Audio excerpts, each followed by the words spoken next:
इंदिरा गाडी सावकाश चालव. इंदिरा इंदिरा इंदिरा गाडी सावकाश चालव. इंदिरा हे बघ तू आता खूप रागात आहेस. ऐक माझं इंदिरा. अरे इंदिरा इंदिरा हे बघ फॅक्टरीत जे झालं ते झालं पण आता गाडी हळू चालव.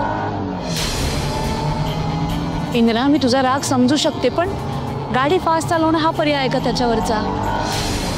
इंदिरा अरे मी सांगते गाडी हळू चालव. तू अजून स्पीड मध्ये घेतोय.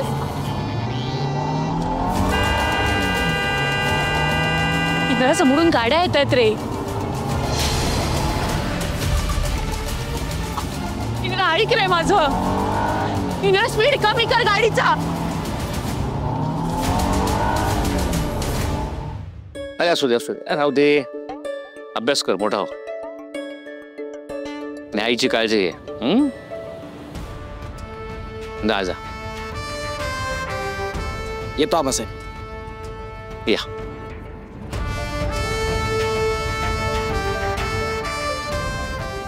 आबासाहेब मला माफ करा. मी तुमचा शब्द मोडला. मी तरी काय करणार. मला ऑर्डर्स पाळावे लागतात. मला खरंच माफ करा. तुम्ही कशाला माफी मागताय? तुम्ही तुमचं काम इमानदारीने केलं. खरं तर तुमच्या कामावरची निष्ठा बघून मला आनंद झालाय. असंच काम करत राहा. तुमच्यासारख्या माणसाची कंपनीला गरज आहे. येतो. इंदिरा थांब. काय केलंस तू आता? तुझा राग समजू शकते मी पण ही अशी गाडी चालवून तू आपला जीव धोक्यात घालत होतास इंदिरा. आणि ते कोणासाठी? कोण कुठल्या त्या फडतूस मुलीसाठी जिची कवडीची किंमत नाहीये तिच्यासाठी? इंदिरा आपण तिला धडा शिकवू. सोडायचं नाहीस तिला. अरे तू आत्ता शांत हो.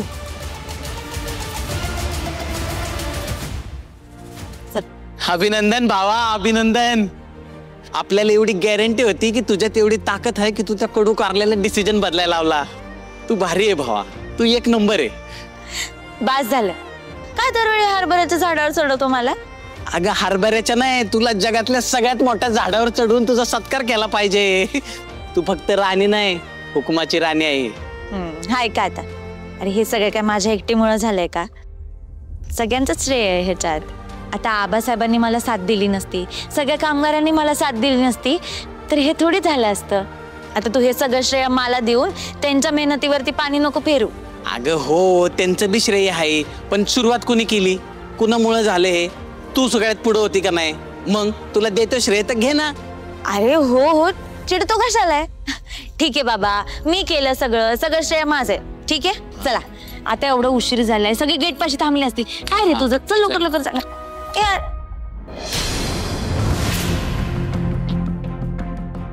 अरे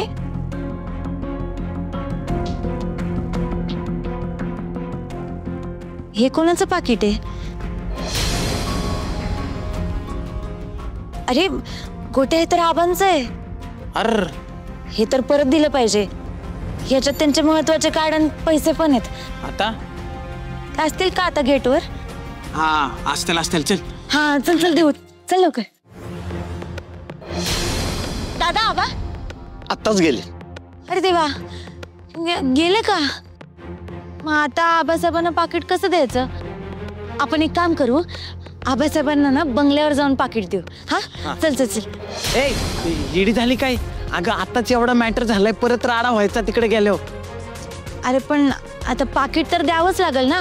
अगं मग आपण ते उद्या देऊ ना फॅक्टरीत विक्रांत सरांकडे. नाहीतर आता वॉचमॅनकडे देऊ. अरे असं कसं? पाकिट तर दिलंच पाहिजे ना. अरे आबासाहेबांनी आपली एवढी मदत केली आहे. आपण असं बेजबाबदारपणे वागून नाही चालणार. अरे महत्वाची गोष्ट आहे ही. कुठं गहाळ झाली तर काय करायचं बरं?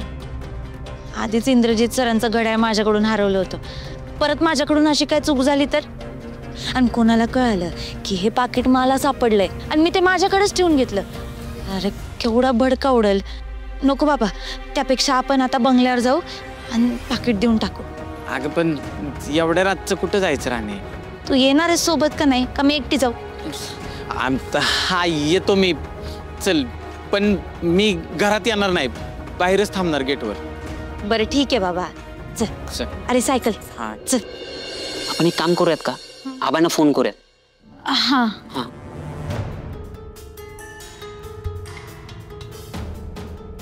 इंद्रा, तू खूप थकलास, जाऊन आराम कर बरं.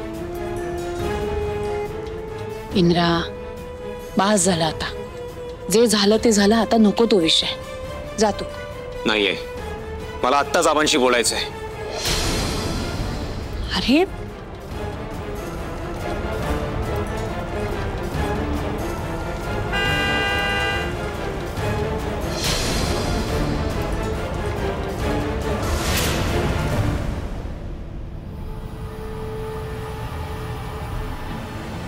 चिकू, तू अजून झोपली नाहीस? असं काय थांबलेत सगळं जण? चिकू यांना विचार, आज फॅक्टरीत जे काही झालंय त्यामुळे कोणाला झोप लागणार आहे का? हे अजित जरा पाणी आण ना. हो. आणि चिकू, रात्र खूप झाली आहे, जाऊन झोप जा. आणि कंपनीतले वाद मला घरी आणायला आवडत नाही. हे छान आहे चिकू, म्हणजे कंपनीत असताना सगळं काही स्वतःच्या मनासारखं करून घ्यायचं आणि मग घरी आल्यावर म्हणायचं मला कंपनीतले वाद घरी नको आहेत. हे बघ चिकू, इंद्रा बरोबर बोलतोय. थँक्यू. तुम्ही कंपनीचे मालक आहात, तुम्हीच आंदोलनाला बसलात. काय गरज होती? मुळात तुम्ही कंपनीच्या बाजूने, आपल्या मुलाच्या बाजूने उभं राहायला हवं होतं. पण तुम्ही नेहमीप्रमाणे त्या कामगारांनाच पाठीशी घातलं. हो, मी कामगारांना पाठीशी घातलं, कारण जे चूक आहे ते चूक आहे, जे योग्य आहे ते योग्य आहे. मी कायम कंपनीच्या हिताचा विचार करतो. पण तुम्हाला कळत नाही कंपनीचं भलं कशात आहे. कामगारांना राबवून कंपनीची प्रगती होणार नाहीये. हो का?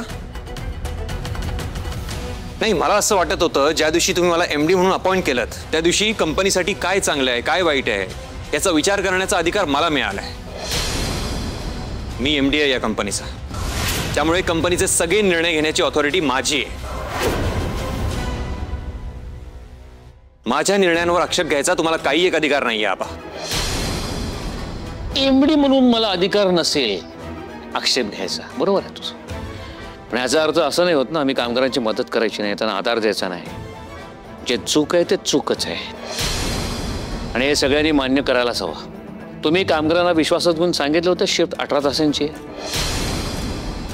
जेवणाचा ब्रेक मिळणार नाहीये.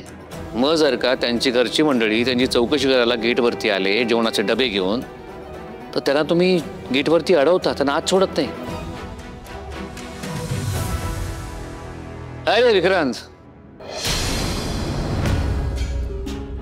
मालती आणि उर्मिला तुमच्याकरता डबे घेऊन आले, त्यांना तुम्ही आत सोडलं आणि तुमचं असं म्हणणं आहे की या सगळ्याचं मी समर्थन करायचं. मी कामगारांचा विचार केला गेलाच पाहिजे. कंपनीचा विचार करणं जास्त इम्पॉर्टंट आहे. कंपनी कामगारांनी बनते, कंपनी लीडरशिपने बनते, विजनने बनते.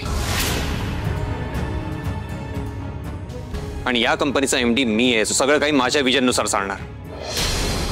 आबा, आज तुम्ही काय केलं त्याची कल्पना नाहीये तुम्हाला. तुम्ही फॅक्टरीत येऊन माझ्या निर्णयावर आक्षेप घेतलात. अहो, माझ्यावर विश्वास नव्हता तर का केलं मला MD? आणि तुम्हाला जर सत्ता सुटत नसेल ना तर तसं क्लिअरली सांगा. मला नाहीये सत्तेची भूक, मी स्वतः राजीनामा देईन.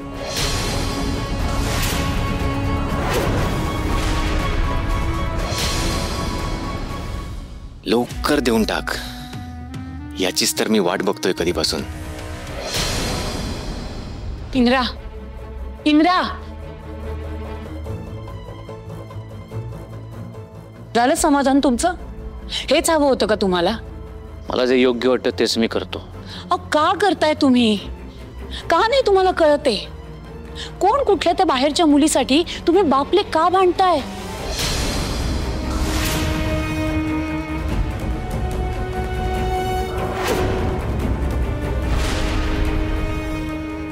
आबा,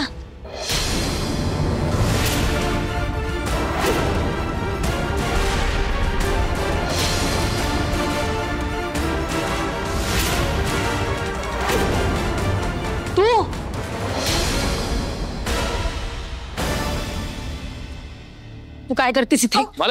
मालती, ती निर्लज्ज मुलगी आहेस ग तू. फॅक्टरीत जेवढा तमाशा झाला तेवढा पुरेसा नाहीये का तुला?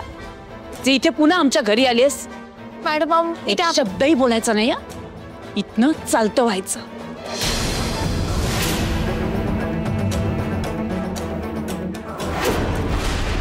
तुझ्यासारखी अपशकुनी मुलगी मला माझ्या नजरेसमोर नकोय. या बाप लेकात भांडण लावून पुन्हा निर्लज्जासारखी माझ्या दारात येऊन उभी राहिलीस. चढाई चाड नाहीये ना तुला? ओ ते काय म्हणते ऐकून तर घ्या. तुम्ही तिची बाजू घेऊ नका. तिने दुखावलंय तुमच्या मुलाला, तुम्हाला त्याच्यापासून लांब केलंय. तरी पण तुम्हाला हिचीच बाजू घ्यायची आहे. अहो, घरात शांतता लाभू देत नाही मुलगी. जेव्हापासून माझ्या इंद्राच्या आयुष्यात आली आहे ना, तेव्हापासून बिचाऱ्याच्या आनंदाला ग्रहण लागलंय. तुझ्यामुळे आमच्या सगळ्यांना त्रास होतो. आम्हाला कोणालाही तू आवडत नाहीस हे माहितीये ना तुला. मग तरी का तोंड घेऊन येतेस पुन्हा पुन्हा इथे? मॅडम, मी जेव्हा जेव्हा इकडे आली आहे तेव्हा तेव्हा तुम्ही माझा अपमान केलाय, पण मी नेहमी तुमचा मान ठेवलाय आणि आज बी ठेवेन. तुम्ही आता जे काय बोललात त्याचं लई वाईट वाटलंय, पण काय करणार, माझ्या आई बुवांनी मला मोठ्यांचा आदर करायला शिकवलंय, म्हणून मी काहीच बोलणार नाही. नाही, तुझी बोलायची लायकी पण नाहीये. आत्ताच्या आत्ता इथनं चालतं व्हायचं. मी निघून जाईन मॅडम, पण आधी जे काम करायला आले होते ना ते करते. आबा, हे तुमचं पाकिट हे फॅक्टरीत पडलं, मला सापडलं म्हणून परत आणून देते. याच्यात तुमचे महत्त्वाचे कार्ड वगैरे असतील म्हणून आता लगेच द्यायला आले.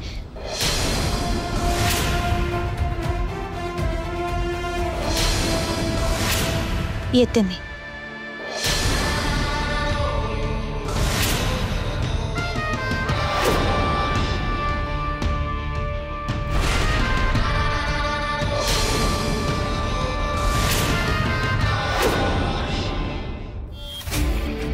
आता हे आंदोलन तेव्हाच संपेल जेव्हा आमच्या अडचणी सोडवल्या जातील.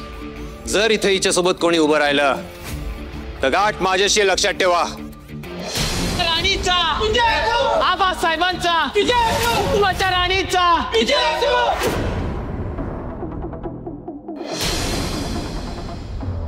इंदिरा, मी माझं पद मिरवतो असं म्हणत होतास ना? तू वेगळं काय करतोयस? मी स्वखुशीने मिरवतो. तुझ्याकडे पर्यायच नाहीये. तुझं MD पद सुद्धा फक्त मिरवण्यासाठी आहे. तिकडचे निर्णय सगळे आबा आणि त्या राणीच्या म्हणण्यानुसारच होतात.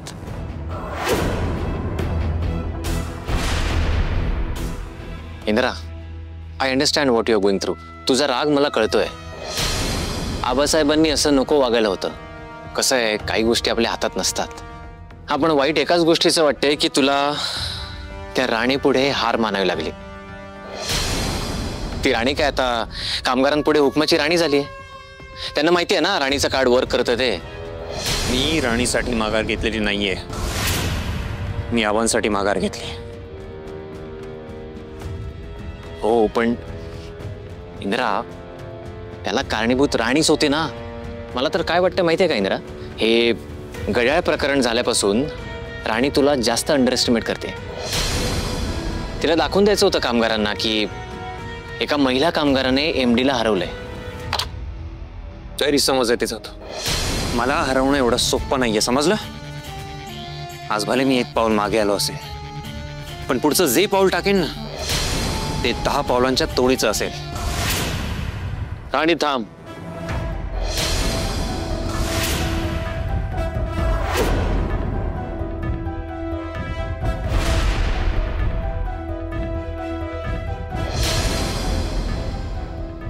मला तिचं बोलणं तू मनावर घेऊ नकोस. तुझं का राग करते मला खरंच माहिती नाही. त्याविषयी कुठला गैरसमज आहे खरंच माहिती नाही. कदाचित तिचं तिच्या मुलावर, इंद्रावरती आंधळ प्रेम आहे आणि तू कायमच इंद्राच्या विरोधात ठामपणे उभी राहिलीस म्हणून ती तुझा राग करत असेल. पण तू फॅक्टरीत जे काही केलंस ना ते अगदी योग्य होतं. अशीच काय इंद्राच्या चुकांच्या विरोधात ठामपणे उभी राहा. ही काय करते इथे? आली असणार आबासाहेबांचे कान भरायला. बघितलंस, हिच्यामुळे सगळं होत आहे. कामगारांना हिनेच भडकवलं असणार, नाहीतर कामगारांची कसली बिशाद. तिला काहीही करू देत, आता हिची मिजाज माझ्यासमोर नाही चालणार. माझ्या स्वप्नांच्या आड येते. आता हिला हिची जागा दाखवल्याशिवाय मी शांत नाही बसणार.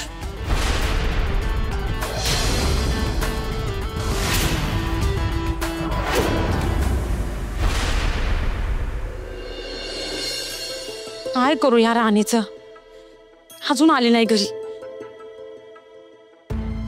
आलीस? आणि ही काही येळ झाली का ग घरी यायची?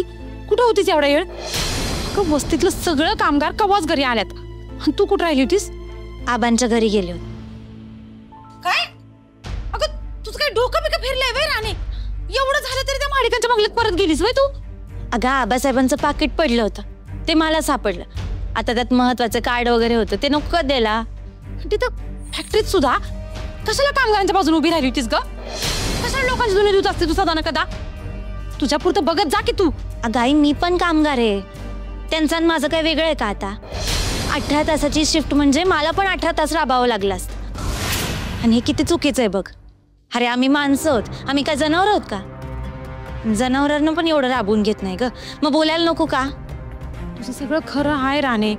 अगं पण ते तू शांत बस बरं, बस इकडं. अगं बस खाली, सावकाश. आणि या अवस्थेत कशाला आली बरं तू फॅक्टरीत? हा लई शहाणी आहेस. अगं इथं तुझ्या काळजीनं माझा जीव जायला लागला होता आणि म्हणतेस वय कशाला यायचं म्हणून. आता पण आली आहे ना मी घरी. तू त्या फॅक्टरीचा विचार सोड बरं आता. तू नको बरं काळजी करू, सगळं मिटलंय आता. मला नाही वाटत राणे तसं. तर वाटतंय मिटलं नाही, वाढलंय. अगं मालतेबाई साहेबांनी बघितलंस का केवढ्या रागानं बघत होत्या तुझ्याकडे? नुसता जाळ होता त्यांच्या नजरात. मला तर वाटलं का तुझा नजरेनंच जीव घेतात का काय? माहिती तरी आहे का तुला? राणे कशाला नांदर लागतेस त्यांच्या? खरंच तुझी नोकरी गेली तर आपण खायचं काय, जगायचं कसं, काय करायचं ह्याची बी काळजी वाटत नाही होय ग तुला? हा ना ग, की लई मोठी माणसं आहेत राणे. पण काय बी केलं, किती बी केलं तरी आपण नाही त्यांची बराबरी करू शकत. आपण आपल्या पायरीनच राहिलं पाहिजे. हा नोकरीचं मरू दे एक वेळ, पण उद्या त्यांनी तुला काय केलं तर? आगाई काही पण काय बोलते तू? काही होणार नाही. आता सगळं ठीक होणार आहे. तू तू नको बरं उगाच काळजी करू. आराम कर तू. तू बस, मी आले.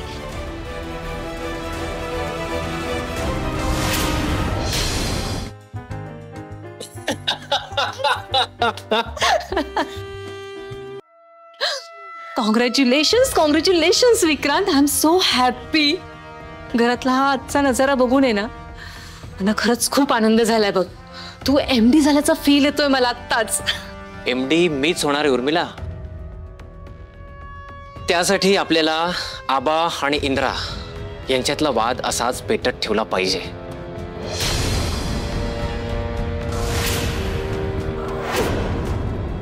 मग आबांना हळूहळू कळेल की इंद्राचं फॅक्टरीत असणं फॅक्टरीसाठीच धोकादायक आहे, आणि इंद्रालाही कळेल की त्याच्या मतांना कामगारांसमोर फॅक्टरीत काडी मात्र किंमत नाहीये. मग आबा एकतर त्याला MD पदावरून काढून टाकतील, किंवा ॲज युजल रागाच्या भरात इंद्रा स्वतःच राजीनामा देईल. आणि मग मिस्टर विक्रांत महाडिक हे महाडिक इंडस्ट्रीचे MD होतील. आणि MDची बायको ह्या नात्याने तुला फॅक्टरीत आणि घरामध्ये स्पेशल ट्रीटमेंट. ऑफकोर्स ते ट्रीटमेंट तर मला मिळणारच आहे. पण खरंच मला आज खूप आनंद झाला विक्रांत. आबा, मालती आई, इंद्रा यांचा चेहरा बघून मला मनाला शांतता मिळालेली आहे. इतका आनंद झालाय विक्रांत, मला शॉपिंग करून पण एवढा आनंद होत नाही, इतका आनंद झालाय. आज मी शांत झोपणार आहे. मी तर एकटा सेलिब्रेशन करणार आहे. You can join me. Yes of course, I will join you. मी आज रात्रभर नाचणार आहे. म्युझिक लावते. मगच सारखं जर का आपण असंच सेलिब्रेशन केलं तर बाहेर सगळ्यांना शंका येईल. विक्रांत, विदाउट म्युझिक कसलं आलंय सेलिब्रेशन? एवढ्या दिवसांनी आपल्या आयुष्यात काहीतरी चांगलं घडतंय तर सेलिब्रेशन पण तसंच झालं पाहिजे ना, एकदम मस्त. वेट,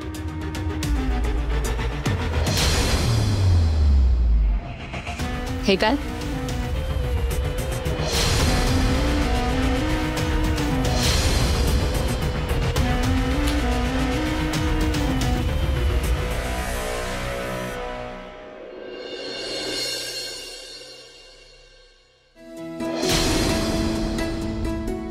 तुझी कुठली शिवाय रे? थांब, मलाच घावना झाले, मला नाईट पाहिजे. मला जनरल पाहिजे.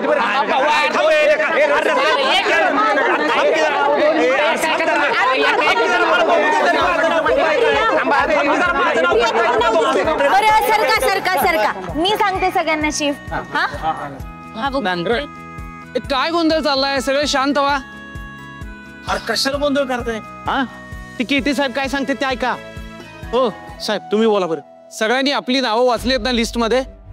ज्यांची शिफ्ट असेल त्यांनी आज जा, ज्यांची नंतर असेल त्यांनी नंतर या. अहो सर, पण इथं लिस्ट मध्ये ते सगळ्यांचे अरे साहेबांनी काय सांगितलं ऐकलं नाही वे? कशाला गोंधळ लावलाय रे? बघा तिथे लिस्टला कोणाचं नाव आहे. बरं चला जाऊ दे, मी वाचून दाखवते सगळ्यांची नावं. कवळे दादा. हा, मॉर्निंग आहे तुमचं. माझी जाधव पवार. हा, तुम्ही पण मॉर्निंग. राणी माझी पण ना.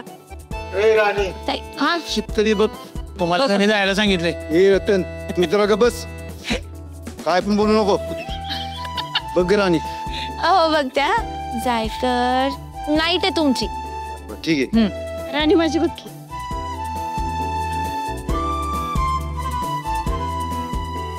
भावा रतन. आपले पण बघ. रतन मॉर्निंग.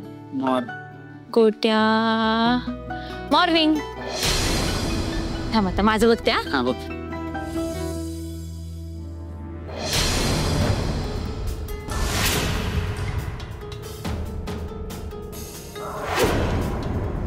माझं नावच नाहीये, कुठल्याच शिफ्ट मध्ये नाहीये. आता काय करायचं? विचारलं पाहिजे ना कोणाला तरी.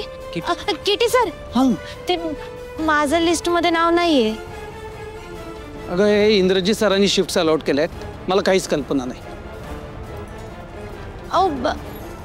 अरे बापरे. बाबा, माझी तर सकाळची शिफ्ट आहे आता काय करायचं? जाऊ दे, तू जा तुझ्या कामावर. शिफ्ट चालू होईल ना, मी बघते. अगं पण तू नाही भावा, मी कुठं जाणणार? अरे नाहीतर काय, माझं नाव आहे, गोट्याचं नाव आहे, बाकी सगळ्यांची नाव आहे ती. तुझं एकटीच बरं कसं काय नाही? तेच. अरे आता का तुमच्यासाठी वेगळा मुहूर्त काढू का? जावा ना पाठदिशी कामाला लागा. हे बघा, इंद्रा साहेबांनी जर बघितलं ना तर पगार कट होईल बरं का, बाकी मला काय माहित नाही. गोट्या रतन, तुम्ही जा बरं. तुमच्या शिफ्टला जा तुम्ही, मी बघते माझं. जा जा जा, उशीर करू नका. इंद्रजित सर परत ओरडतील. जा.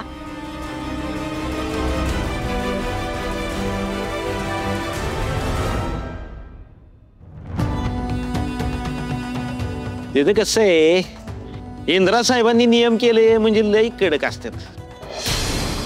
ज्यांचं नाव शिफ्टला तेच कामाला, त्यांनाच एंट्री, बाकीचे सगळे बाहेर.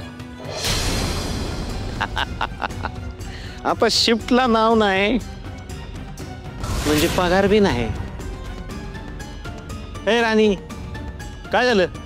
तुझं नाव नाही ना लिस्टला, आता कशाची वाट बघती? जा ना घरी. इंद्रजित सरांनी हे मुद्दाम केलंय. मला नोकरीवरून नाही काढलं, पण माझी शिफ्ट पण नाही लावली. आता शिफ्ट नाही म्हणजे पगार पण नाही.